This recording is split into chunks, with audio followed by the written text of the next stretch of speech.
quintessentially English in far-flung China. Though unlike its 4-century-old namesake for the teenage sons of the world's millionaires and monarchs, Harrow International School welcomes well-heeled Beijing-based children as young as 3, including girls. Established in 2005, this is the Harrow brand's second overseas school after Bangkok. A third opens in Hong Kong in 2012. There are many visionaries on the Harrow School board who see the value in transliterating a quality Harrow branded service into new markets. At a commercial level, there is a return from the international schools as well, which goes back to help maintain a level of fee structure at a school like Harrow to the benefit of that school too. Harrow International School is a private company backed by a Hong Kong investor. It operates under a licence from Harrow School in the UK. As for the maths, the Beijing operation has over 400 students, with annual fees for the eldest $28,000.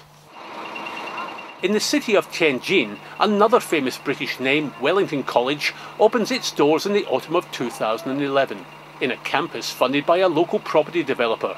A relative latecomer to the overseas market, Wellington has big plans to catch up with the competition.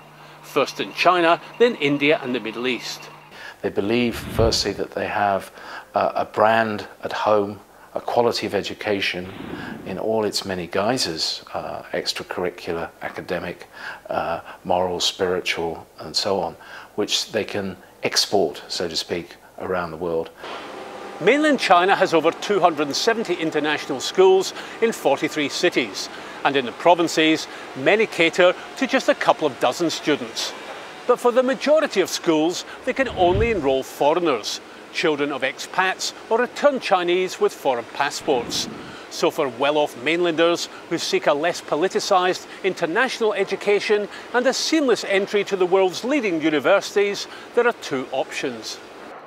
Option 1, there are schools abroad, which along with colleges vigorously compete at education expos like this for a share of the 200,000 Chinese students who study overseas annually. Of this number, over 3,000 under-18s attend British boarding schools, while around the same amount board in the US. Most go on to universities paying premium fees in their countries of choice. These numbers are growing as anxious parents worry about their only child's competitive advantage in China's marketplace. There's an interesting push coming on, how parents view the importance of education and their careers. I see that there are multiple opportunities for kids to come back who've gone through that creative thinking and analytical thinking and good communication in English and other languages to thrive in companies in China, because they don't get that internally necessarily. That is, unless they opt for option 2.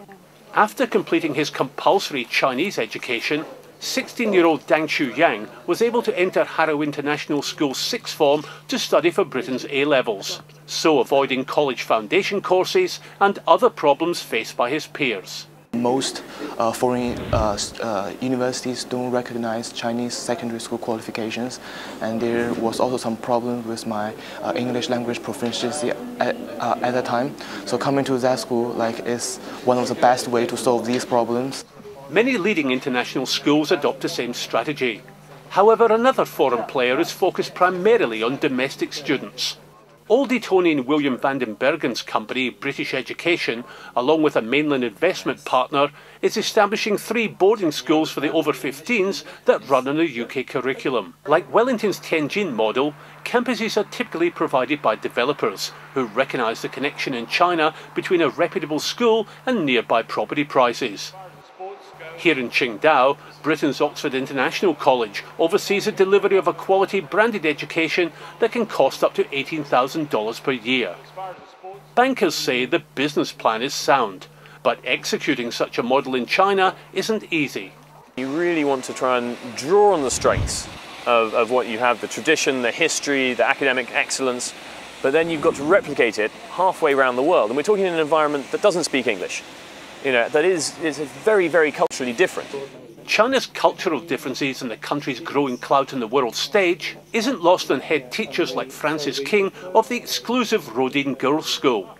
She's here in China not only to meet prospective elite students, but also explore potential teacher and student exchanges, and so better prepare her girls for the future roles, be it in business or diplomacy.